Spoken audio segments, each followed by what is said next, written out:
So whoever thought there was more life in the Rocky franchise, or at least in the Rocky franchise taking a left turn? You know, he'd had Rocky Balboa and he was called out of retirement and he did the thing and then it was all finished. So anyway, now, thanks to Ryan Coogler, who is reteaming with his Fruitvale Station star Michael B. Jordan, actually they have breathed life into it. The story is that Michael B. Jordan is Adonis Johnson, who is the son of Apollo Creed, who was saved from juvenile hall by Apollo Creed's widow. He didn't know his father, but he's grown up with a knowledge of his father. He now wants to become a boxer. And, of course, the person he goes to ask him to train is Rocky. What did you say your name was? Don. Okay. Well, the girl said you wanted to talk about something? Yeah, I want to talk to you about training me. Training? I don't do that stuff no more. Sorry about that. Listen, it's getting kind of late, kid, so I'm going to close up. How good was he? Apollo? Yeah, he's great. He's a perfect fighter. Ain't nobody ever better. So how'd you beat him? Time beat him. Time, takes everybody out. It's undefeated. Anyway, I got to lock up. So when Mickey died, he came and talked to you, right? Talked you out of quitting, took you to L.A., trained you, brought you back.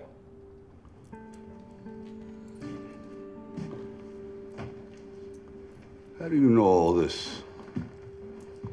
How do you think?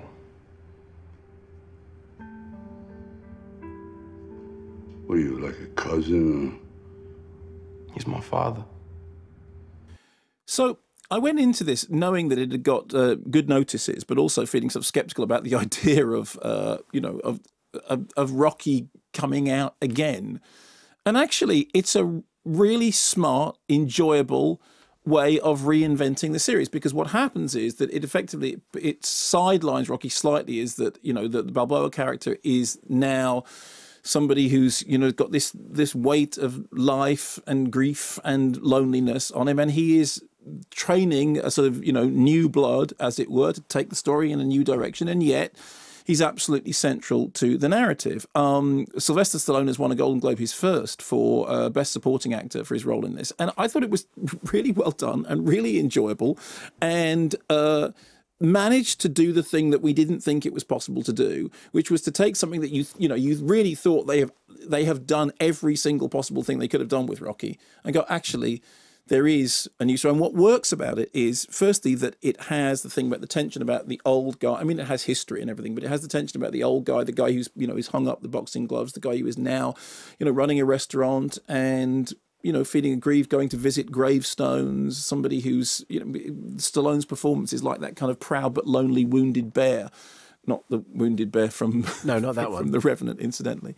And Michael B. Jordan has this sense of there's a sparkiness, but there's also, he's been brought up in a relatively privileged environment, and his mum doesn't want him to do this, but it's something that he feels he needs to do because he needs to sort of come to terms with who he is. So it's to do with finding his own identity, finding out who he is, finding out where he belongs in the world. Very strong and fairly complicated sport performance by Tessa Thompson, who did such a great job in Dear White People. And then when you get into the fight scenes, which are really, really well shot, I mean, by Maurice Alberti, one of the fight scenes, the first one, seems to take place in a single shot. The camera is dancing around the fighters, and it seems to be that we go into the ring, we do the whole fight, and then we come out of it.